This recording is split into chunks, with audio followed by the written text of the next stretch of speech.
أعوذ بالله من الشيطان الرجيم بسم الله الرحمن الرحيم السلام عليكم ورحمة الله وبركاته.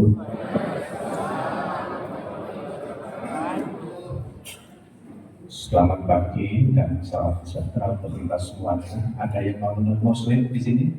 Ada. Salam sejahtera untuk kita semuanya. Alhamdulillah. Alhamdulillahilladzi hadana hada wa ma kunna linahtadiya lawla an hadana Allah.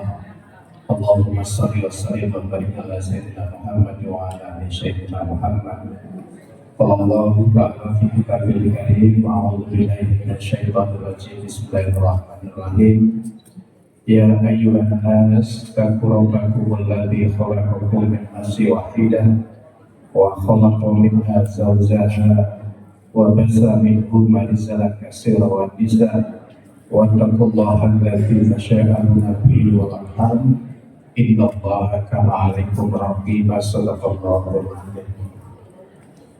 Yang saya hormati sahabat saya Pak Kadipora, Pak Suwaba, yang saya hormati Bapak Ketua KONI, yang saya hormati Bapak Ibu yang terkait dengan Dipora, apapun itu namanya, yang saya hormati Bapak Ibu Kepala Sekolah SD, SMA, ada SMA SMP ya, SD dan SMP, dan singkatnya seluruh hadirin semuanya.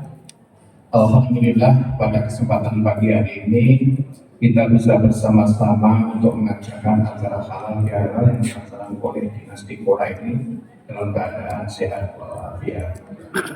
Salawat dan salam semoga dicurahkan kepada baginda Muhammad Rasulullah SAW. Bapak Ibu yang saya hormati, mohon maaf hari ini saya halal-bihalal menghadapi jamaah yang setiap harinya adalah terlibat dalam pendidikan. Menurut penelitian, penjenengan sudah tahu semua pasti, kalau kita belajar hanya dengan mendengar, itu efektivitasnya hanya sekitar 20 sampai 30%. Kalau kita belajar dengan ada visual yang kita lihat, efektivitasnya 50 sampai dengan 70%. Kalau kita belajar dengan praktek, efektivitasnya 70 sampai dengan 90%. Tapi kalau tiga-tiganya kita gabung, Bapak Ibu, yang mendengar, yang melihat dan praktek, efektivitas belajar itu bisa sampai 90 sampai 100%. Maka dimanapun sudah, mungkin Pak Karno yang sudah mengikuti saya ngaji di Pojok Sari ya, alhamdulillah. Saya ingat karena beliau dapat hadiah. Iya, siap. Alhamdulillah. Kalau saya ngaji biasanya untuk menyemangati jamaah saya kasih hadiah gitu. Ada pertanyaan yang saya sampaikan, kemudian di akhir saya beri pertanyaan yang bisa biasanya saya hadiah. Tapi di sini saya tahu ini sembrono semua, tidak saya kasih harap. Jadi tidak perlu saya kasih hadiah gitu. Nah, Pak Karno salah satunya saya ngaji di Pojok Sari minggu pagi, beliau yang salah satunya mendapatkannya karena bisa menjawab pertanyaan. Nah, kalau tiga-tiganya itu digabungkan, ada mendengar, kemudian melihat dan praktek, itu 90 sampai 100%. Maka ketika saya ngaji dimanapun, biasanya saya sampaikan ada visualisasinya. Dan kemudian teori-teori yang ada di dalam agama. Tadi ada pembacaan ayat suci Al-Quran. Ini masih dalam teori beragama. Kita halal bihalal pengajian di mana-mana ini masih kita belajar teori. Kita mendengar, kemudian kita melihat, tapi belum praktek. Kalau penjenengan nanti setelah ngaji praktek, pasti apa yang disampaikan Allah di dalam Al-Quran ini pasti akan meresap ke dalam hati kita, dan itu tidak akan pernah lupa. Apalagi kalau penjenengan mengalami sendiri. Maka Bapak Ibu semuanya, setiap saya ngaji, ini ada visualisasi yang saya tampilkan agar kita bisa menyerap apa yang kami sampaikan ini. Ada efektivitasnya ada 50 sampai 70%. Bapak Ibu yang saya hormati, itu sebagai mukadimah. Halal bihalal itu sebetulnya sebuah budaya yang paling meriah halal bihalal itu di Indonesia. Di negara Arab tidak ada acara halal bihalal. Ini diawali ketika negara kita ini baru merdeka. Kemudian golongan dan golongan ini kemudian saling berseteru, saling bermusuhan. Kemudian Pak Karno waktu itu menugaskan Wahab Asbollah kemudian untuk membuat sebuah acara bagaimana menyatukan berbagai golongan untuk bisa bersatu. Kemudian dibentuklah acara halal bihalal yang sekarang ini kita bikin. Maka acara halal bihalal kita pagi hari ini adalah dalam rangka menyatukan sebuah visi. Tadi dibaca surat Al-Imran ayat 103 tadi kalau nggak salah, coba dibuka Mas. Dari 102 dulu, oke, siapa yang ngaji tadi? Benar nggak? Al-Imran 102 sampai 104 kalau nggak salah ya. Nah, dalam menyatukan visi tadi, cocok yang dibaca ayatnya tadi. Di surat Al-Imran, surat yang ketiga ayat 103. 102 sampai 103. Maka saya ajak kabit saya, salah satu kabit saya yang ini juga harus saya ajak supaya monggo Mas Aziz dibaca.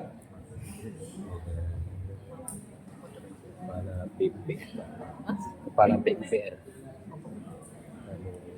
Nah ini kalau yang biasa khutbah pasti hafal ini ayatnya. Ya, ya, taqullaha haqqa tuqatih wa la tamutunna illa wa antum muslimun. Pembangunan Bismillahirrahmanirrahim. Hai orang-orang yang beriman, bertakwalah kepada Allah sebenar-benar takwa kepadanya. Dan janganlah sekali-kali kamu mati melainkan dalam keadaan beragama Islam. Coba kita jelaskan statistikanya. Langsung artinya saja, biar cepat. Dan berpeganglah kamu semuanya kepada tali agama Allah. Dan janganlah kamu bercerai-berai. Dan ingatlah akan nikmat Allah kepadamu ketika kamu dahulu masa jahiliyah bermusuh-musuhan, bercerai-berai. Maka Allah mempersatukan hatimu, lalu menjadikan kamu karena nikmat Allah orang-orang yang bersaudara. Dan kamu telah berada di tepi jurang neraka, lalu Allah menyelamatkan kamu daripadanya. Demikianlah Allah menerangkan ayat-ayatnya kepadamu agar kamu mendapat petunjuk. Allah mempersatukan hatimu, bahasa Arabnya fa'alafa baina qulubikum. Terus kemudian kita mengenal dengan sumpah palapa, gajah mada. Sumpah palapa itu sumpah mempersatukan Nusantara. Ternyata sumpah palapa itu juga ada di Al-Quran yang bahasa Arabnya fa'alafa baina qulubikum. Pilatih wong Jawa tadi palapa. Dalam rangka mempersatukan hati orang yang bercerai-berai. Untuk apa? Dalam rangka silaturahim. Ini tadi kan temanya merajut silaturahim untuk berkolaborasi seperti itu. Nah, halal bihalal ini makanya dalam rangka mempersatukan visi kita untuk membangun kita ini seperti apa. Saya sebagai kepala dinas PU juga, makanya saya hari ini pakai pakaian dinas seperti ini karena ini jam dinas sehingga saya tidak melanggar aturan dinas. Jam dinas yang saya gunakan untuk melayani semua masyarakat Magetan termasuk menjenengan semua dalam rangka mempersatukan hati kita untuk membangun Magetan. Amin. Nah, Idul Fitri ini biasa disebut dengan hari kemenangan.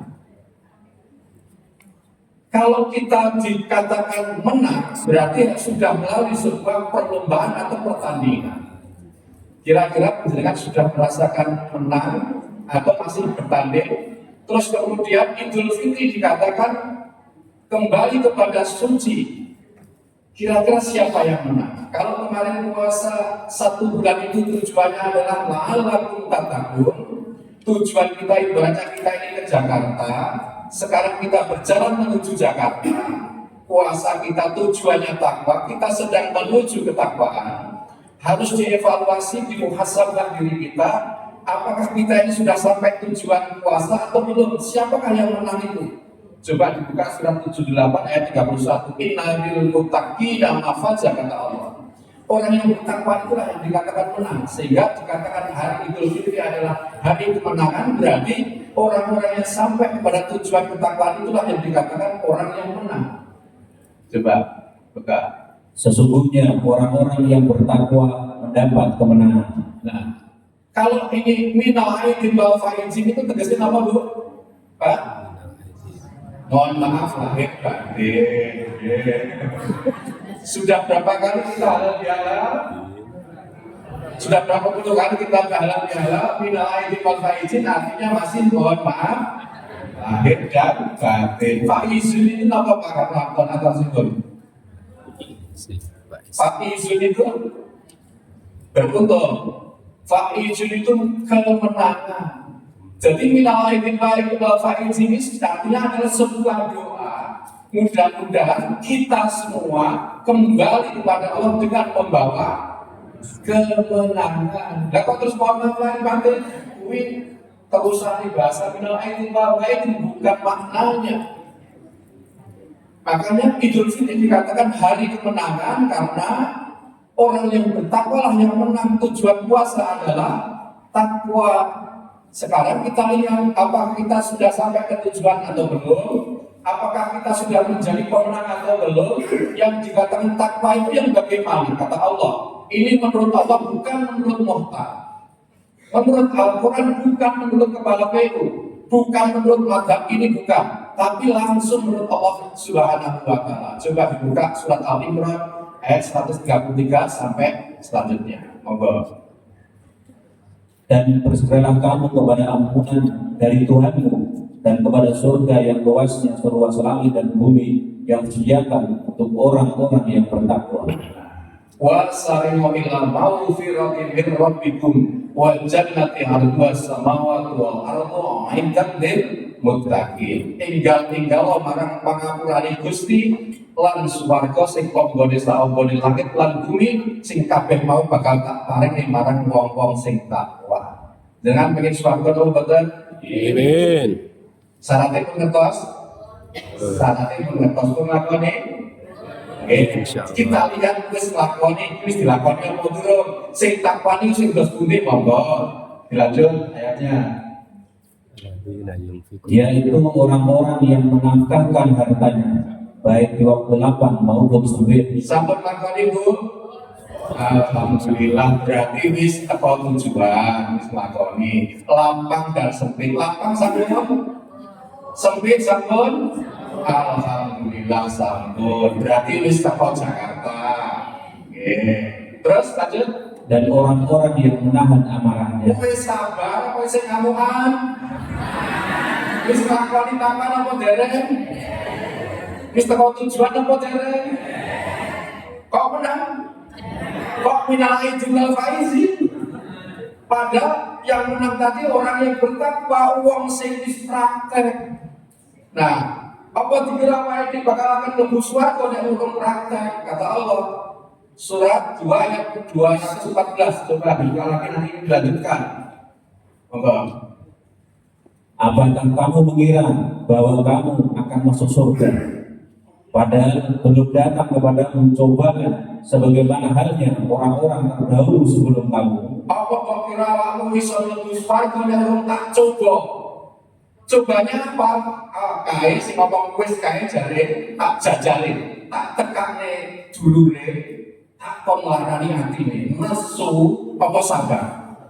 Kae tak tekane wong sing melarat, tak kongkon mutar ora nyaut. Nesu apa ikhlas? Nek isih nesu berarti Kurang takwa. wis takon apa dereng? Nek dilarani sing bales berarti takon apa dereng? Wis teko tujuan apa urung? Menang apa kalah? Apa mbok kira kowe bakal mlebu swarga nek urung tak uji, urung tak coba? Buka lagi surat 3 142. Nanti dilanjutkan yang ini. Monggo. Apakah kamu mengira bahwa kamu akan masuk surga? Ya, penak apa kok kira swarga ki enak ora? Lanjut. Padahal belum nyata bagi Allah orang-orang yang berjihad di antara dan belum nyata orang-orang yang sabar. Apa mbok kira kowe bakal mlebu swarga nek urung nyonto sabar lan jihadmu? Ternyata dilarani wong sakiti ya, dirasani wong sakiti terus ngelapura sabar apa dereng? Padahal Bapak Ibu yang penjelasan mau memaafkan, coba dibuka lagi tadi lanjutannya surat 3:1-3. Lanjutan yang tadi, cirine wong takwa itu siji, wau wong sing luman, wong sing ora cetil, ngoten mawon. Wong cetil kuwi waduh saka swarga cuwedhet marang neraka. Wong luman kuwi cedhek marang swarga adoh karo neraka. Jenengan nek kaya petinju ngegem terus, ngegem banyu anak ketes berarti takwa apa derek? Lanjut Mas. Dan memaafkan kesalahan orang. Nah, memaafkan kesalahan orang. Eneng sing duwe sakru. Eneng sing ora memaafkan karo kancane sinten? Eneng sing berusaha memaafkan saudara-saudaranya, teman-temannya yang punya salah kepada kita. Enten apa mboten? Eneng sing duwe rasa dendam. Wis dene sing dendam wis menang apa kalah? Nek ngono minal aidin wal faizin cocok apa dereng?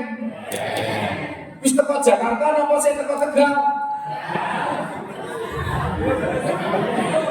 Nek tujuane dhewe ning Jakarta wis teko Jakarta apa sing ning Semarang? Walaupun jenengan dhisik ning Semarang, awake dhewe kudu terus mlaku ngulon ben teko Jakarta. Walaupun saiki awake dhewe isih cugetan, awake dhewe isih dendam, ayo terus kita jalankan, terus kita upayakan terus supaya teko Jakarta, supaya teko Tangerang. Walaupun awake dhewe isih rada-rada cetil misalnya, ayo terus kita latih untuk bersedekah